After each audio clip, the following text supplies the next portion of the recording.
New at 4, concerns that Indiana's doctor shortage could get worse before it gets better. It all has to do with a federal law and new limits on how much medical students can borrow. I took a closer look at the changes, the political debate surrounding it, and what our medical schools here are doing to help soften the blow. All right, I'm just gonna listen to your chest.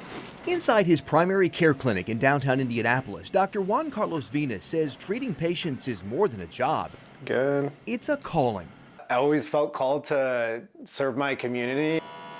But he's worried new changes in federal student loan laws could keep future doctors from answering that call. I mean, most of my peers in medical school relied on these loans. If it were not for those kinds of loans, I would not have been able to attend medical school.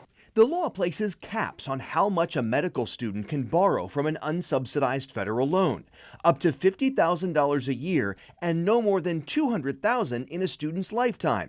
It also terminates Grad Plus loans, which help students pay for higher ed and the total cost of attendance. Studies show the average cost of medical school can range from $140,000 to more than $260,000 over 4 years. So I think the concern is a really valid one. And Amanda Wright says there are other costs too. These students still have to do things like pay for books. They still have to pay for their room and board. They're having personal expenses. Wright is Dean of Marian University's Wood College of Osteopathic Medicine, where 85% of students use some form of financial aid. So this will impact the majority of our students. Supporters of these caps say students need to foot more of their higher ed bills on their own.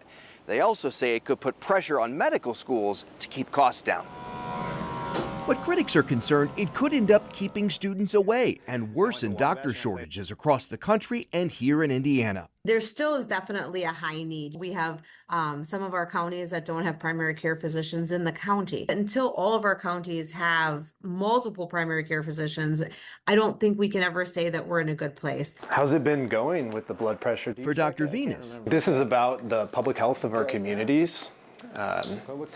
More physicians, more access to primary care equals healthier communities and opportunities for everyone, no matter their background, to get the care that they need. You can send it to me. Now, fortunately for students here, the state of Indiana offers its own financial incentive program for primary care doctors and other health workers who agree to work in communities that need them. That program has been in place since 2011.